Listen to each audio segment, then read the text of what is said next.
Please state your name. Philip Mitchell Brailsford. A little nervous. Just a little bit. And how old are you? I'm 27 years old. And what's your education? Well, to start from the beginning, I had my elementary studies in Mesa, Arizona. It was at Madison Elementary. I then proceeded through junior high and high school. I went to the Desert Ridge Junior High and completed high school at Desert Ridge High School. And did you grow up in Mesa? Yes, I did. And with your parents? Yes. And who are they? My father, Philip, and my mother, Julie. And they've been here in court during this proceeding? Yes. And is your father the one they referred to who is a retired Mesa police officer? Yes, sir. Now, in terms of graduation from high school, did you have any extracurricular activities? I was actually a Boy Scout during that time. All right. And did you obtain your Eagle Scout status? Yes, I did. And what was your project to obtain an Eagle Scout No, I status? object, this is irrelevant, what he did with his Boy Scout. I'm sorry. So my Eagle Scout project consisted of working with, it was a homeless shelter. It's called Sunshine Acres. It's typically for children. And I did a canned food drive for them. And after you finished high school, what did you do? From that time, I went to serve a mission in Ecuador. All right. And did you learn Spanish I at did. that time? I did. And how long were you in Ecuador? Approximately a year. And what did you do there? Various community service projects. I was living in a third world country, so it was basically just helping people with that kind of stuff. After you returned to the United States, what did you do? I got back into the workforce. Did you go to college at any point? Yes, I did actually. When was that in this time frame? So I did a little bit of college before leaving to Ecuador. It was just mainly general studies at the local community college. Which college? Mesa Community College. Okay. And then you went to Ecuador. Then when you came back, what did you do? Right, so when I come back from Ecuador, that's when I started working again. I started working for a company called the Education Management Corporation. And during that time, I continued my studies as well with Mesa Community College. And at some point, then did you decide to enter military service? Yes, sir. And when was that? That would have been in April of 2012. And which military service did you enter? It was the United States Army National Guard for Arizona. And what's the commitment that you made to enter that? So it's basically the same thing as any other branch of service. The only difference is it's more part-time and it's for the state. And so I would still have to report to boot camp as normal. And you did that. I did do that. For how many months was that? I want to say boot camp was 18 weeks. It was Okay. a one-station unit training. And where was that? Fort Benning, Georgia. All right. And then after you finished your basic training, where did you go? So after basic, I would have come back to Arizona and continued my duties in the military. It would have been 1 weekend a month and then 2 weeks in the summer. All right. And so that the military obligation after the basic training is a part-time obligation. Correct. It would transition from boot camp. It would be an active duty, and then after boot camp, it would transition to more of a part-time reserve component. All right. And did you do that? I did do that. And what did you do in addition at that time when you got out of the boot camp? Continued working with the Education Management Corporation. And then did there come a time when, during this time frame, when you got married? Yes. And when was that? It was actually, so I enlisted into the Army and married my wife the next day. Okay. And what's your wife's name? Her name's Corinne. And she's been in court with you during this proceeding. Yes. And so how long have you been married? coming up on 5 years now. All right. And you have any children? I do. I have one son, And what's his name? Logan. And how old is he? He's 3 years old. Now, did there come a time when you wanted to leave your other job and involve yourself in law enforcement? That is correct. And when was that? That would be approximately June of 2013. All right. And what did you do? Placed in my application to the Mesa Police Department to start that process. And what was that process? It consisted of many things. The very beginning process consisted of a physical component, so I had to complete a physical fitness test. It's just the basic push-ups, sit-ups, a 1.5-mile run, and then I also had to participate in a written test. So that written test is just like a basic arithmetic. It's similar to the military, the ASVAB test that they take for entrance. Okay. And then did you pass that part of the program? Yes, I did. Then what's the next step to become a police officer? The next step is an invitation to take an oral interview with 3 officers that work with Mesa. And did you get through that part of the process? I did. And what's the next process? So the next step in this process is to be invited down for the background interview as well as polygraph testing. And did you get through that portion of the process? I did. Then what's the next step in the process? The next step is we're brought back once again to do another oral interview with 3 higher ranking officers within the Mesa Police Department. Did you get through that part of the process? I did. Then what's the next step after that? The final step after that is you take the psychological evaluation exam. Got through that part of the process. Got through that part of the process as well. Then where do you go from there? From there, you're invited down to the academy to start training. And when did you go to the academy? It would have been a few months after I had applied. So sometime in 2013? Correct. And how long is the academy? The academy is approximately 20 weeks long. And how large was your entering class? I don't remember the exact number, but it was fairly large.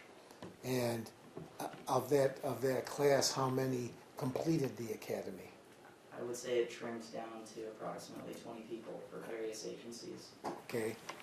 And did you successfully complete the academy? Yes, I did. Now, while you were in the academy, did you receive use of deadly force training? I did.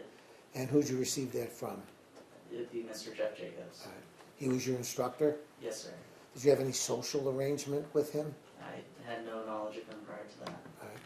Did you have any social arrangement with him subsequent? No, I did not. Did you also have a separate class in what's been called defensive tactics, which is the non-lethal force? Yes, And who taught that? Officer McClure. Okay. Did you successfully then complete the academy? I did. And when was that? It would have been in, I believe, November, beginning of December Of 13. 2013. And what's the next step in the process? So, yes, there are many steps. The next step would be entrance into the FTO, or the Field Training Officer program. It's basically taking off the training wheels from the academy. You still have them on, however, now you're with an experienced officer actually on the street learning how to be a police officer at that point. And so this program, essentially, you're in a vehicle with an experienced officer. Taking calls is normal. And then he looks at you, reviews you, critiques you, and all those things. Correct. And how long is the probationary period after you join the police department? Probationary period after completing the academy and the FTO program is approximately a year. Okay. And you completed that part of the program. I did. And then after you complete the FTO, then what is your role as a police officer? At that point, I am sent off to be a solo unit and work in a district and maintain what we call a beat, an area of that district. So from the time by the time you entered the police department out of the academy was roughly January 2014, Correct. and the time of this incident was January 2016. Yes. So you'd been at the time of this incident a Mesa Police Patrol officer for 2 years. Yes. Now, you heard Officer Jacobs describe the training that is provided to the recruits. Is that consistent with your memory? Yeah, that's what we're training. And were you trained in things what the jury has heard about of action versus reaction, Yes. shoot or no shoot, Yes. or challenge? Correct. You were given firearm training. I was. All right. Now, in addition to that, did you obtain additional certification from the police department to use a rifle on duty? I did. And what rifle was that? The AR-15 platform. Is that the rifle that people use at the Mesa Police Department if they're authorized to carry a rifle? Right. Everyone that's authorized to carry it, that's the standard rifle that they carry. And is this your personal rifle authorized to use on duty? Yes. Is the ammunition provided by the department? Department issued. Yes. And what do you have to do to obtain this additional certification to carry the rifle? You have to, one, get approval from your sergeant to attend the rifle school, which is approximately a 40-hour program. All right. And is there regular training on the rifle in the course of the year? Yes. And what is it? So I would have to report 4 times a year in order to requalify to carry the rifle. Now, during the 2 years prior to this incident where you were working as a patrol officer, were you involved on any other occasions with the response teams, initial response teams? Yes, I was. And in those situations, did you have a wide variety of roles? Yes. What type of roles prior to this incident had you served with the immediate response teams? I've actually been on all of the roles. So you'd been a handcuffer, I have. you'd been the one who issues the commands, Yes. you've been on less lethal force, Yes. and then you've been on lethal coverage Yes. prior to this incident. Prior to this incident, yes. Now, prior to this incident, had you ever fired your weapon in the line of duty? No, I have not. Had you ever fired it at another human being? No, never.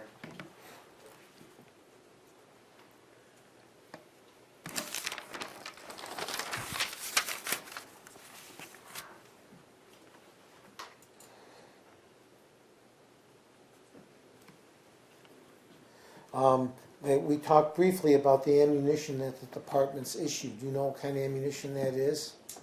It would be the 223 ballistic tips. That's been described here. That's been described, yes. And does it have fragmentation characteristics when it hits someone or hits a solid object? Yes, that's what it's designed to do.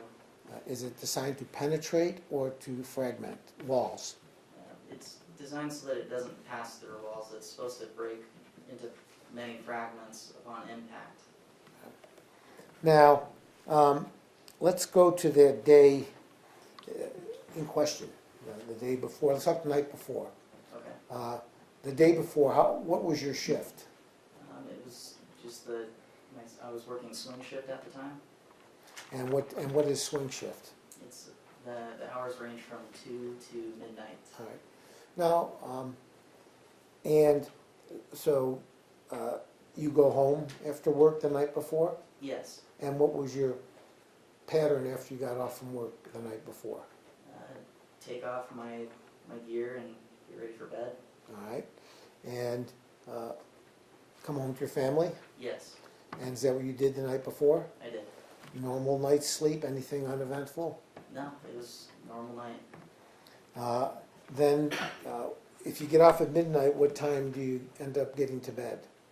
I would probably be home at about 12:30.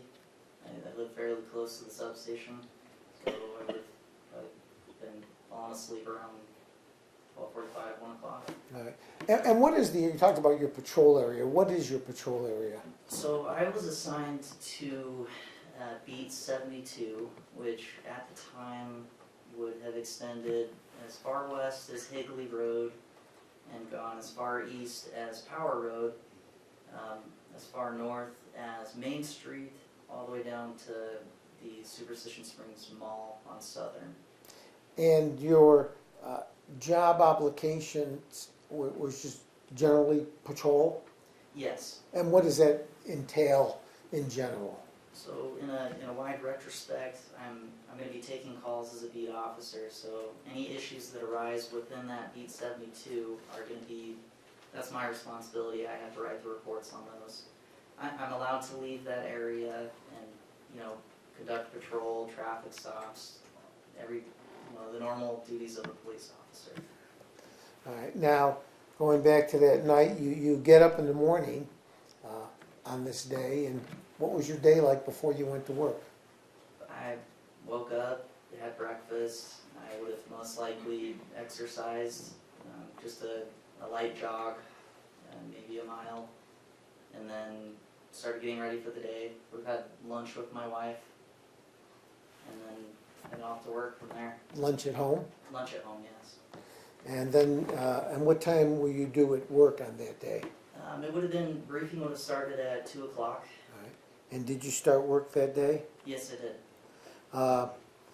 Do you have any particular memories of, prior to this incident, of anything eventful that occurred during the day?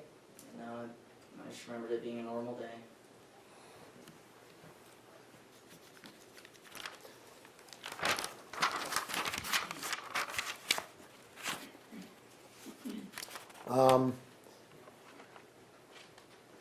Do you recall any particular calls that day, or nothing in particular? Nothing in particular. I believe I remember 2 calls that I took that day. I don't remember the majority of the calls I took that day.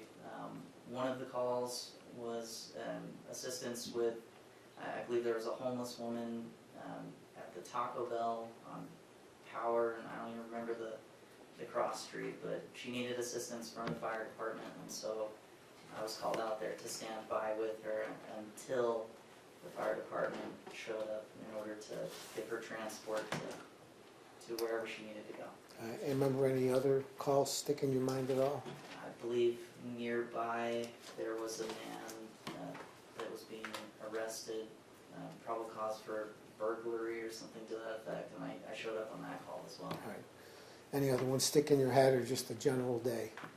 No, it was just a general day. No idea what's lying ahead? No. How did you get involved in this call? Well, it started off with the emergency phone. That would have been the big starting indicator of how this call started. Explain to the jury what that is. So, in your patrol car, when an emergency tone, or as we call them a hot tone, goes off, it's a very loud, audible beeping noise. It's meant to grab your attention, stop what you're doing, and then I got some information coming through. We've got an emergency. So this hot tone comes through. It came out that there was a man with a gun at the La Quinta Inn Hotel in room 502, and that they had the reporting party reconfirm that it was indeed that room 502. All right. And when they say the hot tone, does that tend to take any special significance? They will send that to a private channel so that the general public can't hear the radio traffic going on. And is the hot tone used for routine calls? No, it's specifically reserved for highly emergency calls. So is the La Quinta in your district? Yes, All right. And did you proceed there? I did.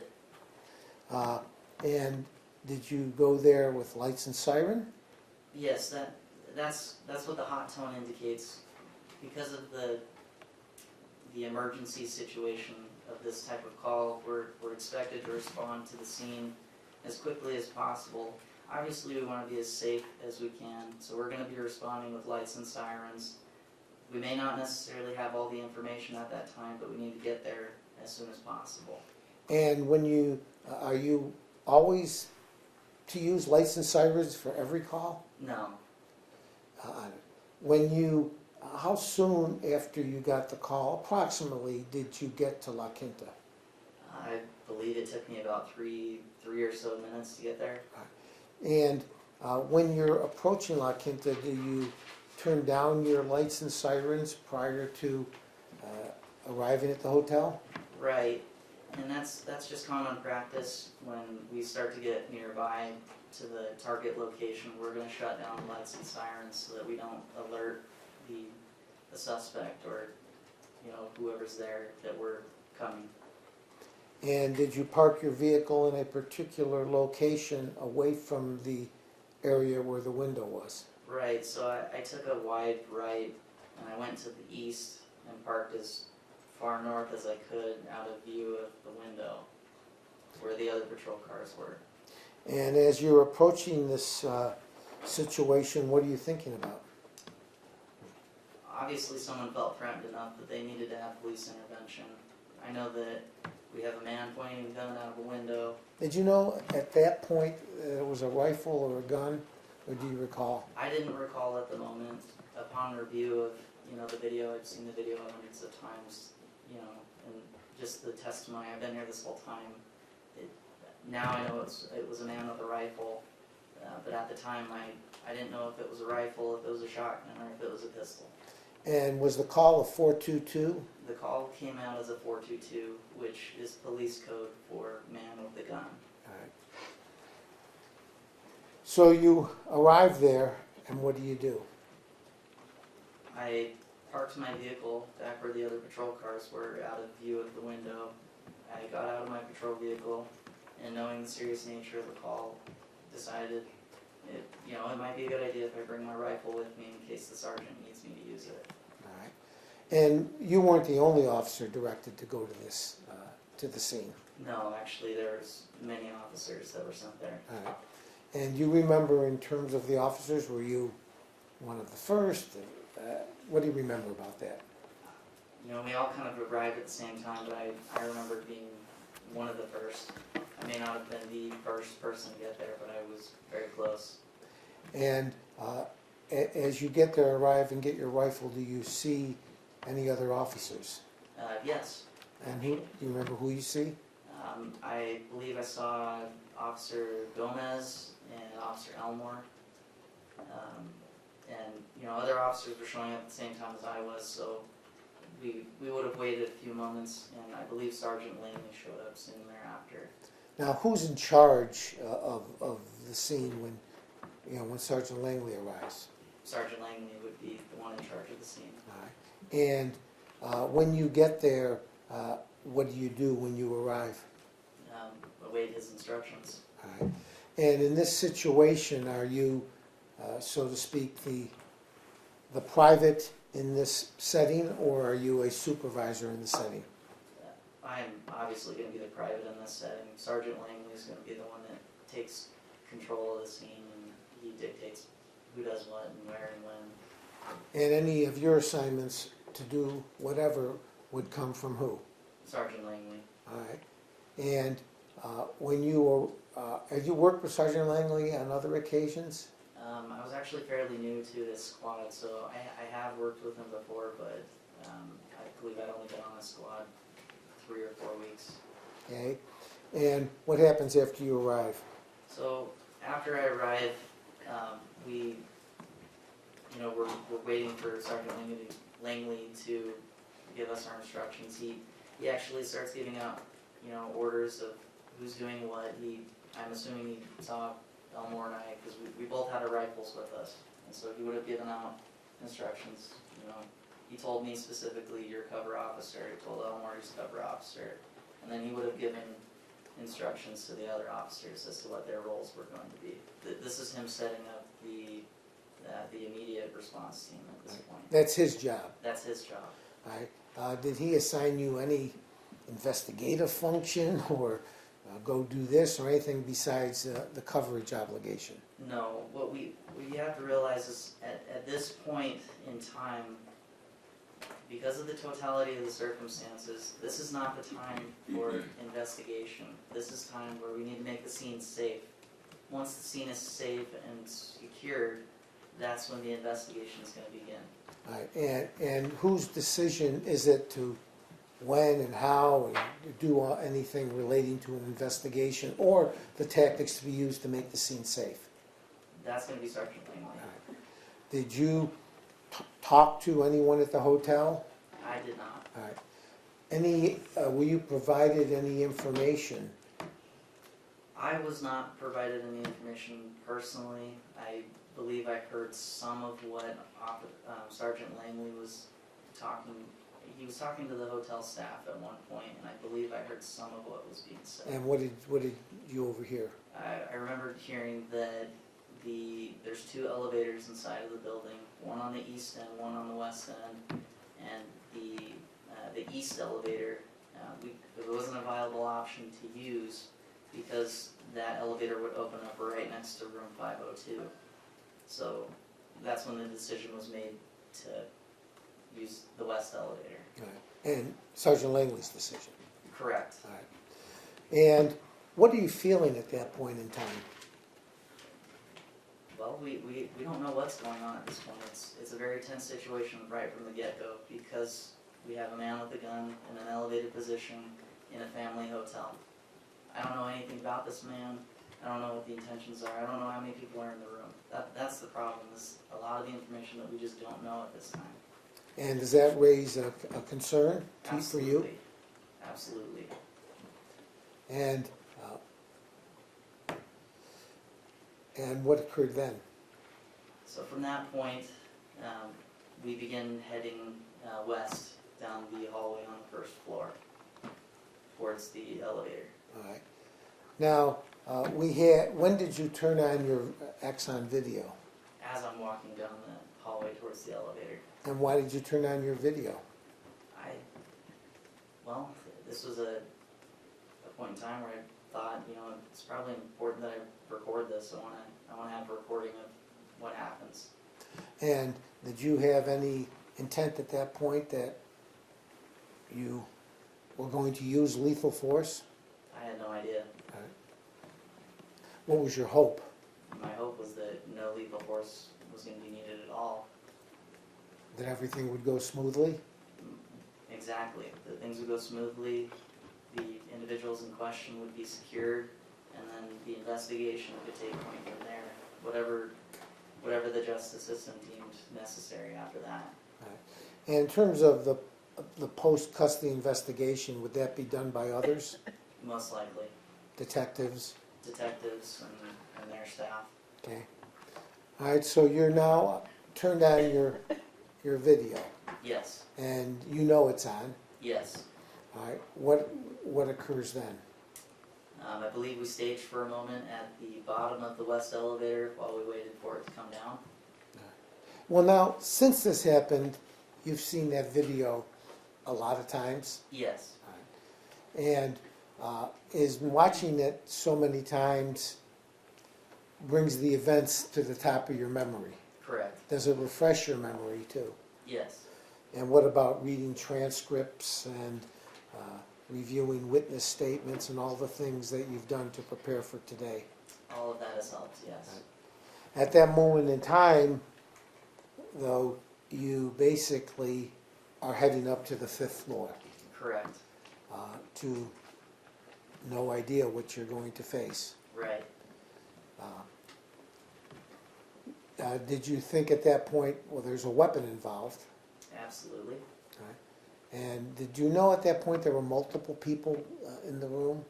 At that point, I didn't know there was multiple people in the room. So you're in the elevator and you go up to the 5th floor. Yes. And are you the one issuing commands up on the 5th floor? No, that would be Sergeant Langley. Now, as coverage officer, what was your role? I had one role, and it was a simple role. It's one, I'm responsible for everyone else, including myself, and I need to keep the scene safe.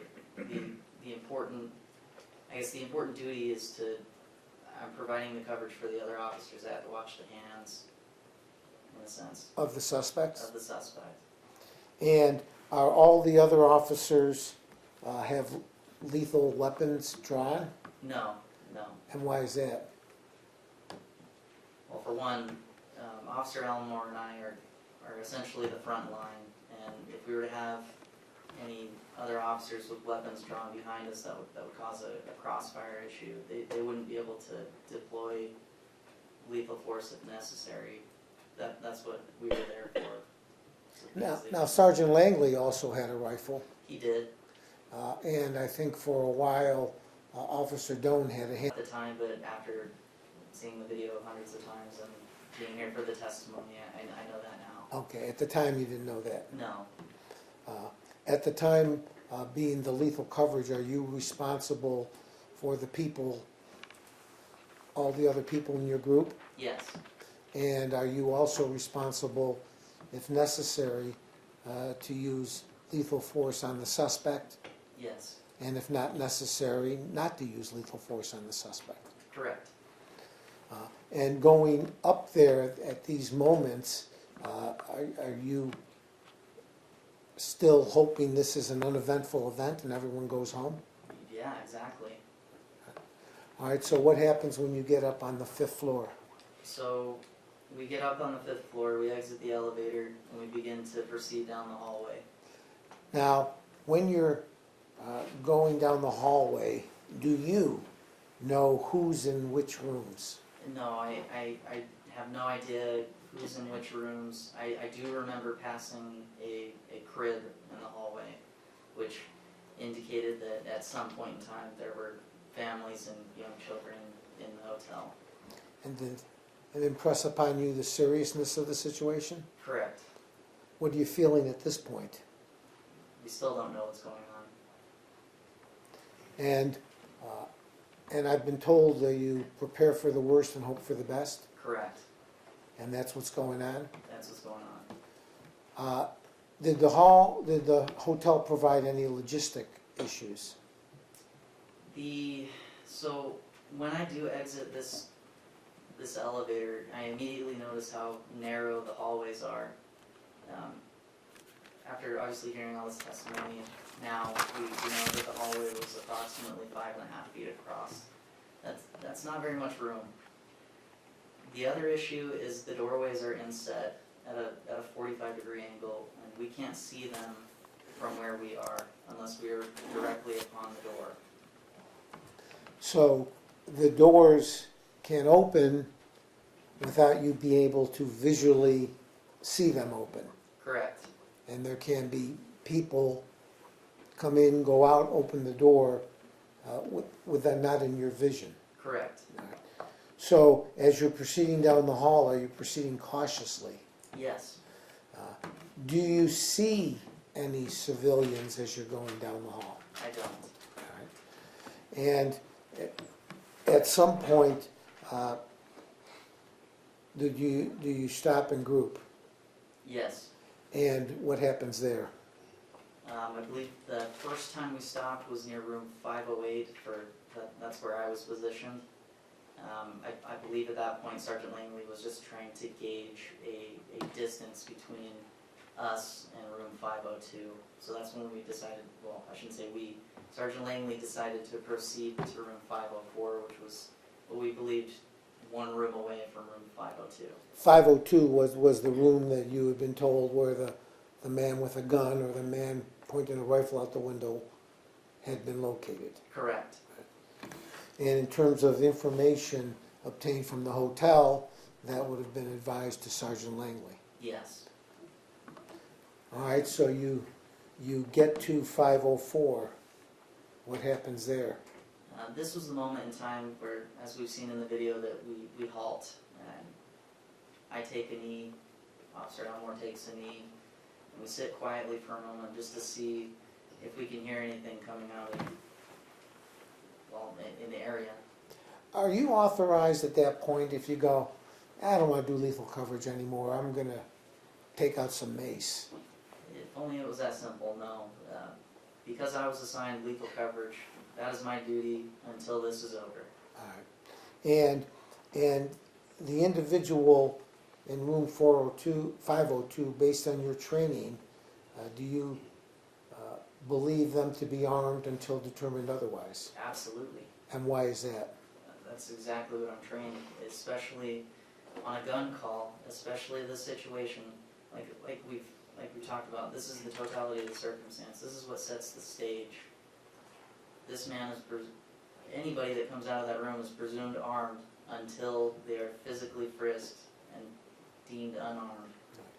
And is it particularly believed in this case due to the nature of the call that brought you there? Yes.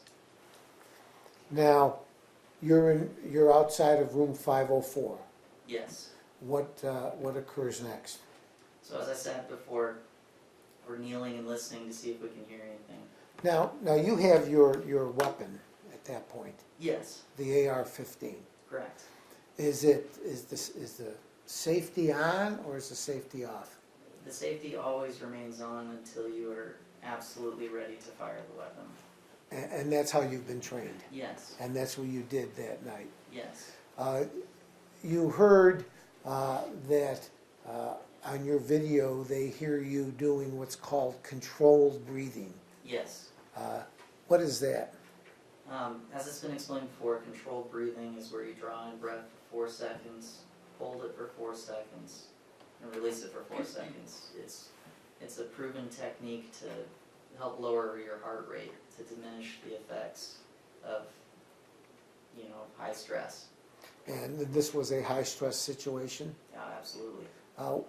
By doing the breathing technique, did that, you feel, help lower your heartbeat? Yes, it did. Were you having any trouble concentrating or focusing on your task? No.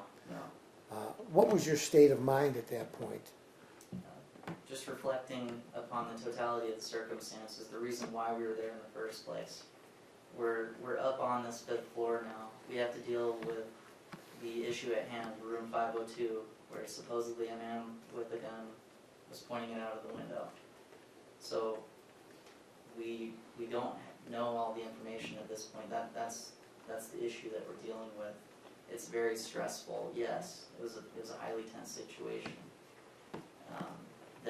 That's when Sergeant Langley started giving commands. Now, under this situation, are you feeling, in addition to stress, are you feeling the ability to, are you able to focus on your job and do what you feel needs to be done? Oh yeah, absolutely. I was perfectly focused on my job, and I knew what needed to be done at that time. I knew what my duties were. My job was to protect the team, and I was simply doing that. All right, so you're there in the hallway, and what happens then? So Sergeant Langley then begins to give the verbal commands directed towards room 502. All Because right. just prior to that, that's when I could hear a male and a female voice coming out of the room. All right. What were they? Did it sound like they were yelling, or does it sound conversational?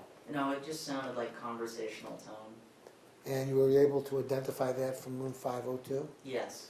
Now, had anyone come up behind you, any other civilians in the hallway, as you've been going down the hallway? Not to my knowledge. I couldn't see what was going on behind me, but no, nobody said anything, and nobody certainly came up behind me. And your focus is on what? My focus is down the hallway towards room 502. Then, did you hear anything from any of the other surrounding rooms? No, I did not. All right, so you hear voices at a conversational level in that room. Yes. And then Sergeant Langley directs commands. Yes. And did you hear those commands? Yes, I did. And what was that initial command? Yeah, the initial command was that he wanted the female to come out of the room first. and he directed it towards the female because we could hear a female voice inside of the room. And that's not your decision? No, All right. And why is it easier from point of view if just one person comes out first, or the female in this situation? so he asked, it's my belief that he asked for the female to come out first, because when we didn't know what the situation was inside of the room, we didn't know if it was a hostage situation, or we just didn't know. But the reason why we want to deal with one person at a time is because it's easier to, one, give instruction, two, control the situation, what's going on, and there's no confusion or any of that. And there was, what about also that the information was man with a gun or man with a rifle in the room? Correct. So at least it's somewhat less likely that the female. That's correct. Now, did he yell it in a loud voice? He yelled it at a very loud voice, Louder than the conversational tones you could hear in the hallway? most certainly. And how did, and then what was the response? That was the problem, is we didn't get a response. All right. And what does that do in terms of, we're already at a high risk assessment, but what does that add to the situation if there's no response when you can hear voices in a room? It definitely added more concern to the situation, just because we didn't really know what was going on inside of the room. And so the commands being given as loud as they were, it just wasn't a good situation. All right, and did he repeat the commands? He did. And any response from the room? Still no response at that time. And now you'd been up there a few minutes? Yes. And what position is your weapon in while this is going on? It would be in a low ready position. Which is what? It's low enough to where my eyes can see over the top of the aim point, or the scope of the rifle, so that I can take in more of the scene. All right. And what happens after no one comes out? The female doesn't come out after being ordered to twice. I believe at that point Sergeant Langley tells Officer Cochran and Officer Gomez to go down to the first floor to, one, call the room to see if they can get contact, and to get a key card as well. All right. And that's between Sergeant Langley and those folks? That's between them, yes. Your role hasn't changed? No, my role is still focused forward. Now, do you know at various times were you kneeling, standing, both? Do you remember? I would have done all of it. And why is that? My legs started falling asleep, and so just switching up the position helped with blood flow. Okay. And that's what you were doing? Yes. All right, then what's the next thing that occurs? We started hearing a phone ringing In coming room- from the direction of 502. All right. And then what'd you hear? I believe I heard it run through a full cycle of ringing, and then it stopped, and then the ringing started again. All right, well, let's stop there. So you heard the phone? Yes. All right. What goes through your mind at that point?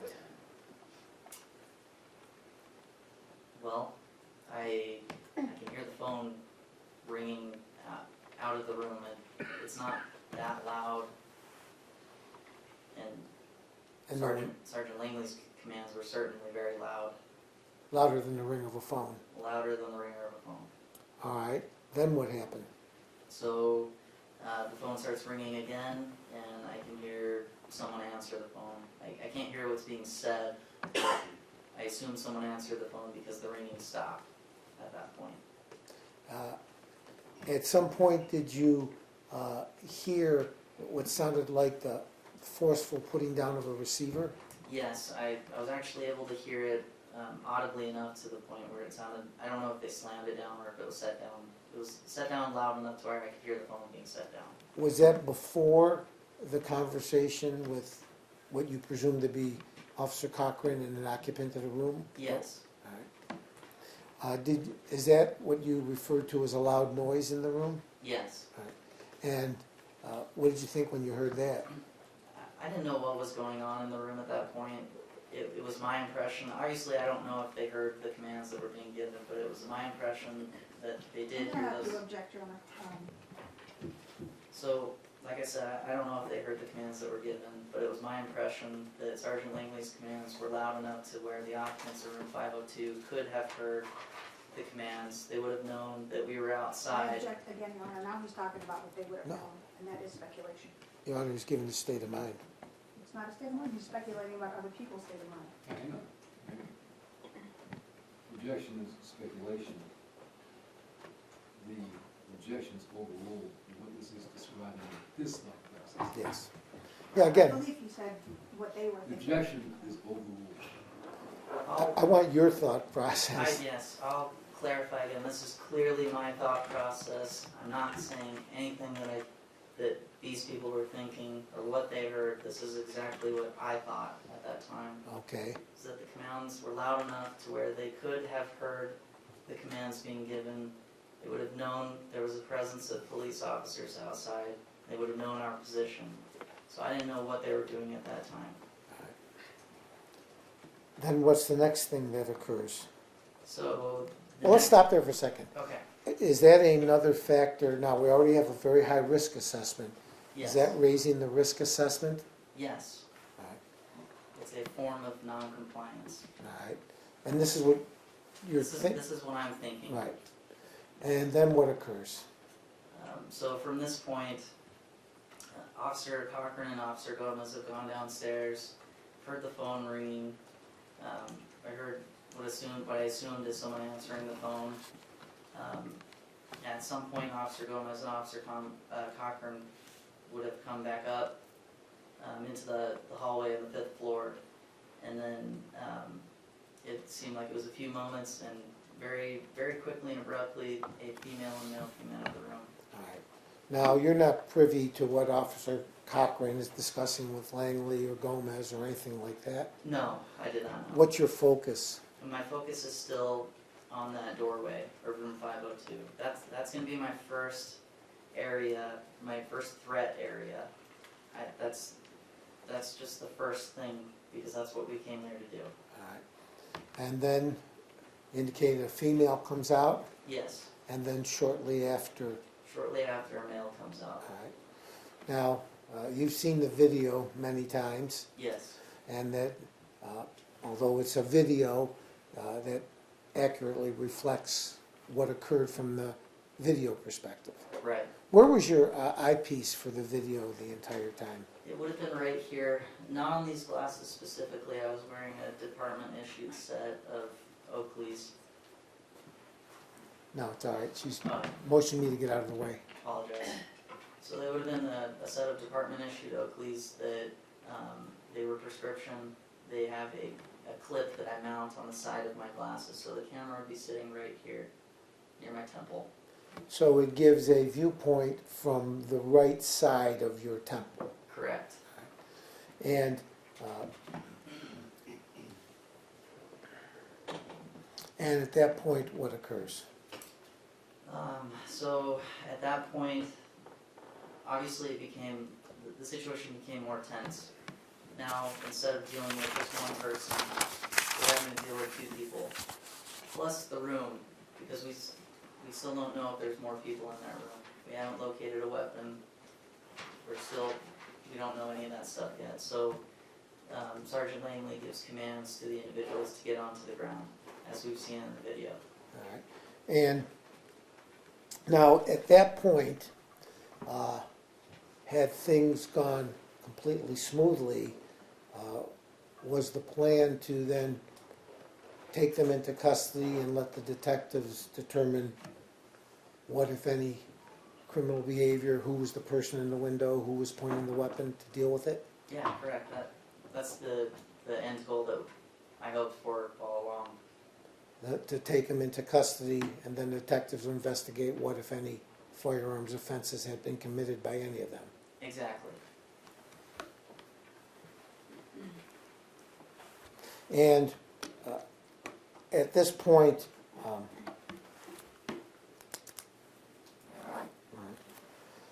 now, they're there and we watched commands given by the sergeant. Yes. And at this point, what are you focused on? Focused on the hands. All right, and why? The hands are what kill us. That I'm trained, as we've heard in previous testimony, we're trained that the hands are what kill you. If any action is going to be had against you, it will start with the hands.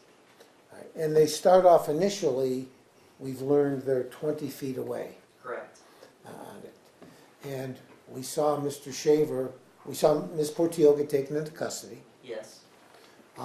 Was there, when she was taken into custody, she followed the commands? Yes.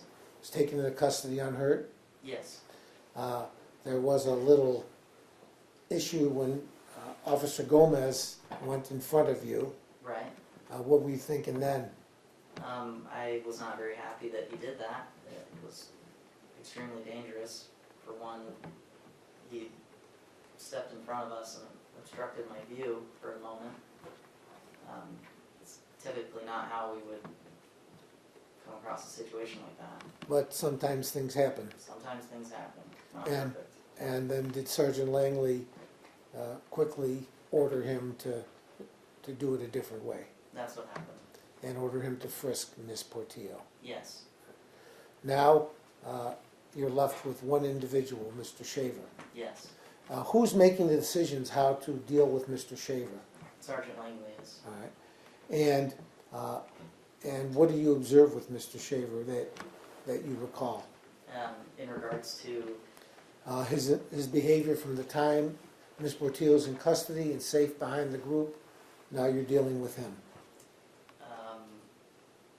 are you referring to what happened next at that Yes, point? yes. So Sergeant Langley began to give commands to Mr. Shaver, similar to the way he did with Miss Portillo. He asked him to place his hands out in front of him and to push himself into a kneeling position. Now, prior to that, Mr. Shaver started to cross his feet one way and then another way. Right. Did that concern you? It wasn't really a big deal. I wasn't even Yeah. really thinking about that at the All time. right. That didn't stand out in your mind. No. Then what had occurred with Mr. Shaver? He pushed himself into a kneeling position and uncrossed his legs at some point. And then did Sergeant Langley instruct him to keep his legs crossed? He did. Now, at this point, what's your focus? It's still going to be on Mr. Shaver's hands. Right. That was my primary focus, my primary job in those moments. And did you have, in the course of this legal coverage, did you have secondary concerns too? Absolutely. I still had that room that we haven't been able to go through and clear. So that would be my secondary concern. All right. Now, Mr. Shaver then indicated he was told to cross his legs, then what occurred? So as we go, he pushes himself into a kneeling position, and then there was a dialect between Sergeant Langley and Mr. Shaver. Are you having any dialogue with really anyone during this time period? No, it's actually very frowned upon that multiple officers are giving dialogue. And what about other dialogue without Mr. Shaver with the group? Were you participating in much dialogue there? Not much.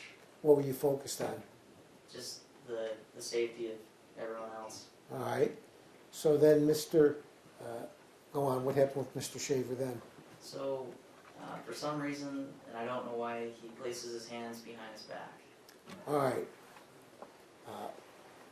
What goes through your mind at that point? For one, I didn't know why he did that. He certainly wasn't instructed to do that. In my training, I've been taught that it's possible that could indicate a weapons check, or what we call a security check. What does that mean? It means when a suspect or person reaches behind their back and they either tap their gun or whatever weapon it is back there to see if it's still there, or something of that nature. That's also could be possible any number of things. It could be a number of things. But what goes through your mind the moment when that happens? What was going through my mind when that happened was that he was performing a weapons check. And why was that? Just because that's how I've been trained. And did it have any impact on the nature of the call? And It It most certainly raised my concern level. Now, we have the immediate response team, we have weapons drawn. Is that normally done for example, if there had been a complaint about marijuana being smoked in the room? No, there wouldn't be an immediate response team for that. All right. And what about weapons pointed at suspects? Certainly not.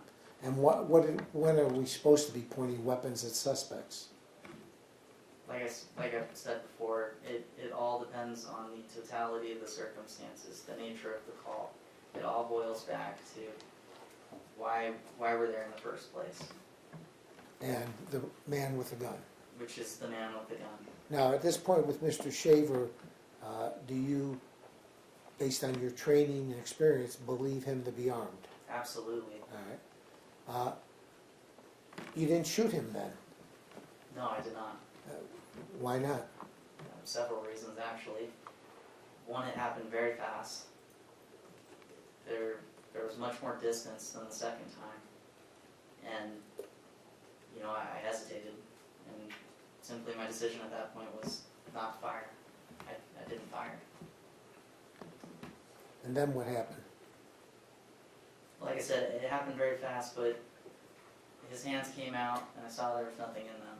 Can you see what's in hands as they're moving, or you visualize once the hands stop? I couldn't visualize it until the hands stopped. It was a blur until they stopped. That's when I saw that they were empty. All right. And you can see the hands when they come out in this situation. Correct. But you saw the hands were empty. Yes. All right. So then what? So is your concern level up another notch? I would say several individuals had their concern level go up a notch. All right. I know Sergeant Langley's level of concern went up. How do you know that? Well, his tone of voice, the way he responded to Mr. Shaver. And what are you thinking at that point? I thought he was reaching for, performing a weapons check at that point. I actually can't say what he was doing. I don't know what he was doing at that point. You've seen the prosecutor say, oh, he's nodding or preparing to get handcuffed. Did that thought go through your mind at that point? I didn't see any officers back there to handcuff him. Certainly no one told him to do that. At that moment in time, was it going through your mind, oh, he's just putting his hands there to be handcuffed? No. Then what occurs? So, after that happens, Sergeant Langley yells at Mr. Shaver, hands in the air, hands in the air. If you do that again, we're going to shoot you. All right. Now, did you take that as an order from Sergeant Langley? No, absolutely not. What did you take that as?